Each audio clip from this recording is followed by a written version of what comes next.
ये 6 काम अपनी औलाद के सामने कभी ना करें, आपके बच्चे कभी नहीं बिगड़ेंगे। नमस्कार, जय श्री राधे, जय श्री कृष्णा। दोस्तों, आज की वीडियो, आज का प्रसंग बड़ा ही अद्भुत और रहस्यमयी होने वाला है। बड़ा ही शिक्षाप्रद ये कहानी है। इस कहानी को आप अंत तक अवश्य सुन लीजिएगा। आइए दोस्तों, कहानी शुरू करते हैं। एक बार एक व्यक्ति एक गाय को जंगल में छोड़ आया।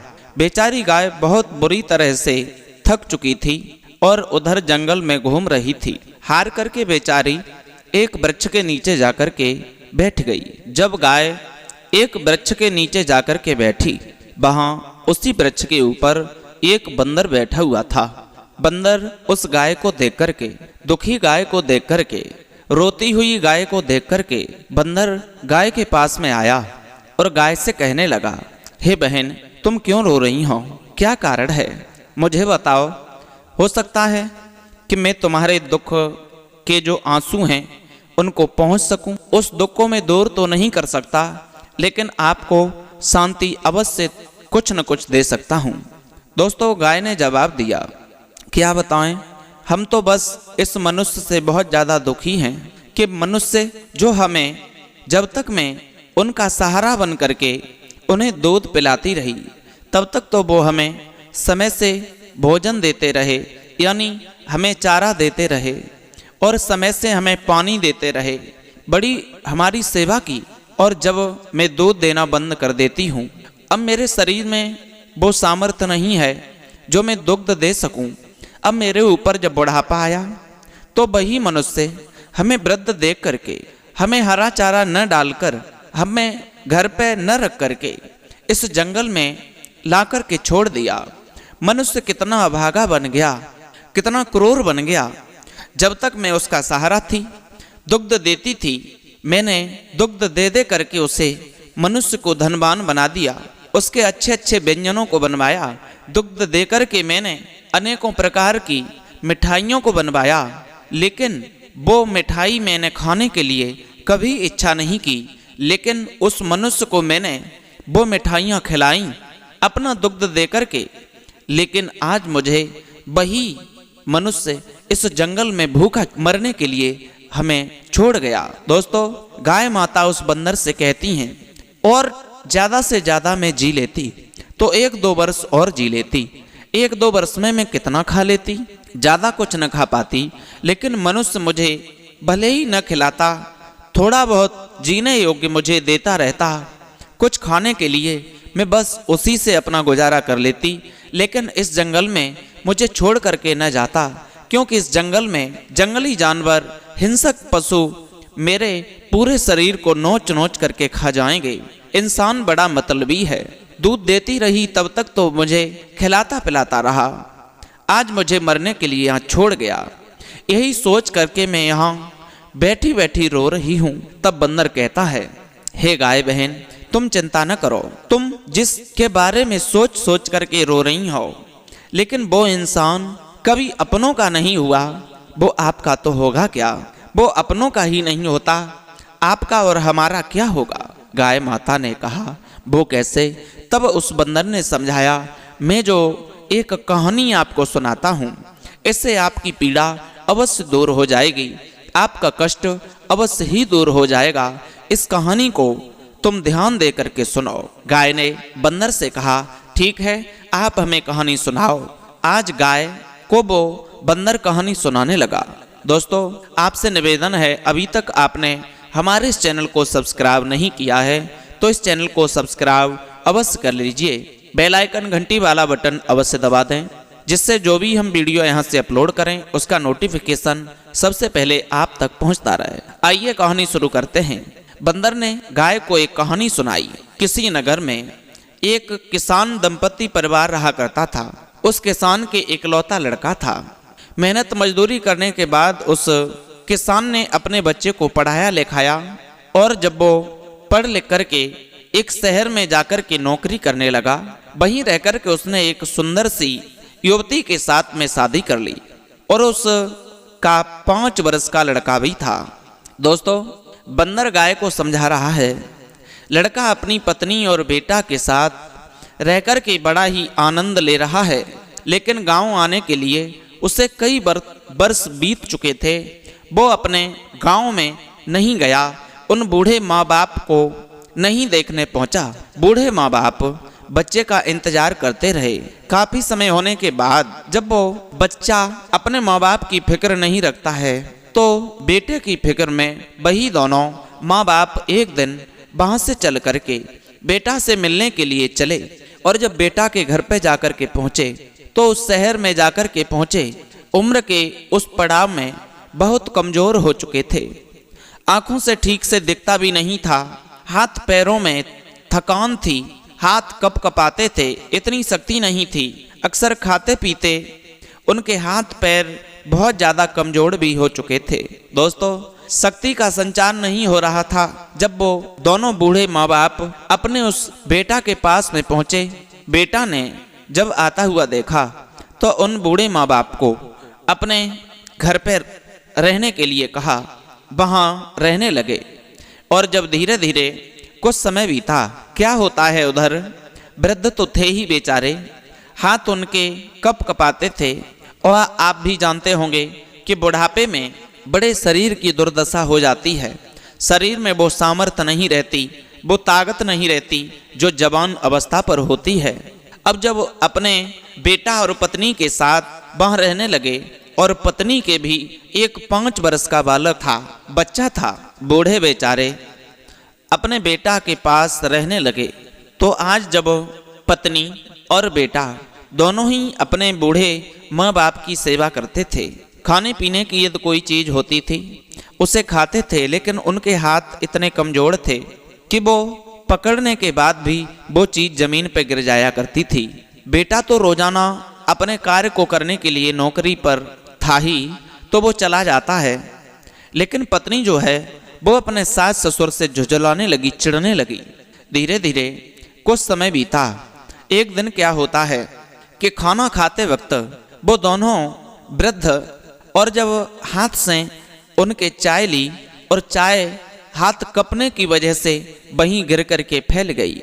जब वहाँ गंदगी हो गई तो पत्नी झुंझलाई, बूढ़े तुम ऐसा ही करोगे, घर की साफ सफाई कितनी करूं, अपने बच्चे का काम देखूं या तुम्हारा देखूं, तुम बच्चों जैसी हरकतें करते हो, अब मैं तुमसे बड़ी तंग आ चुकी हूं। इस तरह से नाना भांति से ताने देने लगी।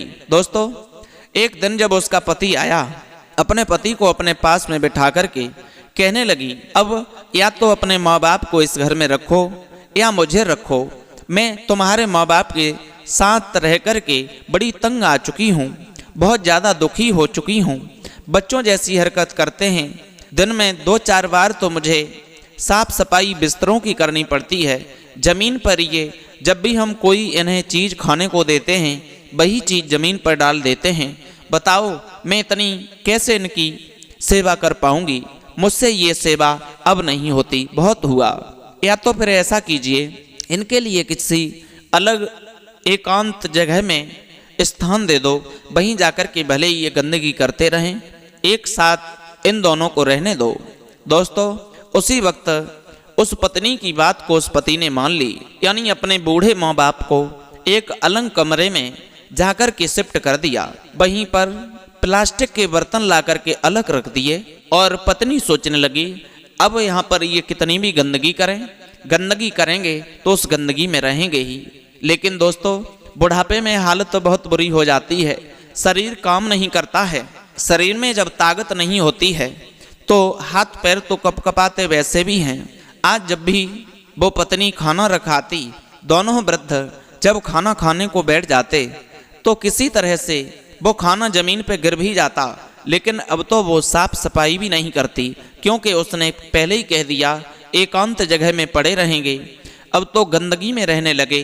दोस्तों, आज वो पति पत्नी दोनों बड़े दुखी होने लगे हैं। और जब एक दिन भोजन परोसते वक्त वो 5 वर्ष का बालक अपनी माँ को देखता है, माँ से पूछ बैठा, माँ तुम ये प्लास्टिक के बर्तनों में भोजन कैसे परोस रही हो? तब वो पत्नी समझाती है, बेटा ये जो मैं भोजन परोस रही हूँ वो तुम्हारे जो दादा दादी हैं उनके लिए मैं भोजन परोस रही हूँ। बेटा ने कहा, क्यों माँ, उन्हें इन अलग प्लास्टिक के बर्तनों में भोजन क्यों देती हो? जवाब दिया, उनके बर्तन हमने अलग इसलिए किए हैं क्योंकि वो अब वृद्ध हो चुके हैं, उनके शरीर में दुर्गंध आती है, उनका शरीर भी अपवित्र हो चुका है, इसलिए अब वो इन बर्तनों में भोजन करने योग्य नहीं रहे हैं। दोस्तों, उसी वक्त वो बेटा कहता है, माँ, यदि तुम उनको भोजन बुढ़ापे में नहीं करा सकती हो, कोई बात नहीं, इन बर्तनों को भी अब संभाल करके रखना, क्योंकि इन्हीं बर्तनों में जब तुम वृद्ध हो जाओगी तब हम तुम्हें इन्हीं बर्तनों में भोजन दिया करेंगे। दोस्तों, ऐसी बेटा की बात सुन करके आज वो माँ अचंभे में पड़ गई और उसके मुंह से कोई जवाब भी नहीं निकला। ऐसी बात सुन करके आज पैरों तले जमी खिसक गई। चल करके वो अपने बूढ़े माँ बाप के पास यानी सास ससुर के पास में पहुंची, हाथ जोड़कर क्षमा मांगने लगी, मुझे माफ करना, जो गलती हमसे हुई ऐसा मैं हरगिज नहीं करूंगी। क्षमा मांगी है। उन दोनों वृद्धों ने अपनी उस बहू को क्षमा किया है और फिर से साफ सफाई और सेवा करने लगी है। दोस्तों, बात सत्य है कि हम जैसा बोते हैं वैसा ही काटते हैं। अपनी संतान को सुलक्ष्मी बनाना है, उसे अच्छे संस्कारों से संपन्न रखना, अपने महान पुरुषों के बारे में उन्हें बताना, उनके आदर्शों पर चलना और उन्हें चलाना। यदि आपने ऐसा नहीं किया तो आपके बेटे में दुर्गत होना तय है। बंदर बोला, हमें काटने को वही मिलता है जो हम बोते हैं। यदि हमने अपने बुजुर्गों को दुख दिया है तो सुख की आशा हमें कभी नहीं करनी चाहिए। दोस्तों, सेवक की परीक्षा सेवा के अवसर पर होती है, मित्र की कसौटी संकट आने पर होती है, पुत्र की परीक्षा बुढ़ापा आने पर होती है, पत्नी की परीक्षा गरीबी में होती है। इसमें जो खरे उतरते हैं वही सच्चे सेवक, बंधु बांध, मित्र तथा पत्नी होते हैं, अन्यथा सब दिखावे का रिश्ता है। जो पिता का आज्ञाकारी है वही पुत्र योग्य है। जो बच्चों का उचित ढंग से पालन पोषण करता है, उन्हें अच्छी शिक्षा दिलाता है, वही पिता योग्य है। सच्चा मित्र वही है जो विश्वासी होता है। पत्नी वही अच्छी होती है जो पति का अनुसरण करे। पति वही योग्य है जो धर्म अनुसार पत्नी के प्रति अपने कर्तव्य का निर्वाह करे, अन्यथा सब बेकार। बंदर बोला है, गाय बहन, यह काम माता पिता को अपनी औलाद के सामने नहीं करने चाहिए, वो हम आज बता रहे हैं। पहला, माता पिता, भाई बहन और गुरुजनों का अपमान बच्चों के सामने कभी नहीं करना चाहिए। और नंबर 2, अश्लील चित्र देखना, अपनी स्त्री से प्रेम प्रसंग, अपने गुप्त अंगों का दर्शन, ये सब हमें बच्चों के सामने नहीं करना चाहिए। नंबर 3, बच्चों के सामने गाली गलौज कभी नहीं करनी चाहिए।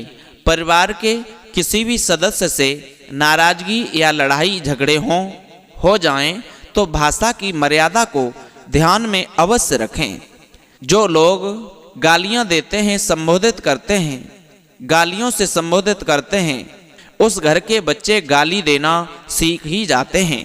नंबर 4, किसी का नाम ना बिगाड़ें, भले ही चाहे वो आपका बालक हो या अन्य किसी का, सभ्यता से ही नाम लेना चाहिए। नंबर 5, बच्चों के सामने किसी शत्रु, बंदूक, तमंचा आदि का प्रदर्शन कभी नहीं करना चाहिए, उनके सामने कभी नहीं लेना चाहिए।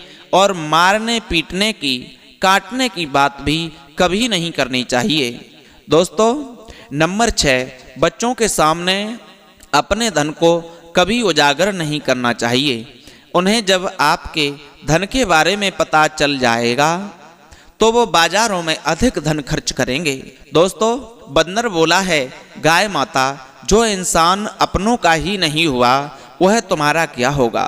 बंदर की बात सुन करके वही गाय माता अपना दुख तो भूल गई, भगवान पर विश्वास करती हुई और जंगल में रहने लगी है। दोस्तों, उम्मीद है ये वीडियो आपको पसंद आई होगी। यदि ये वीडियो पसंद आई है तो चैनल को सब्सक्राइब अवश्य करें, लाइक शेयर कमेंट करना न भूलें। फिर मिलेंगे ऐसी ही नई इंटरेस्टिंग कहानी के साथ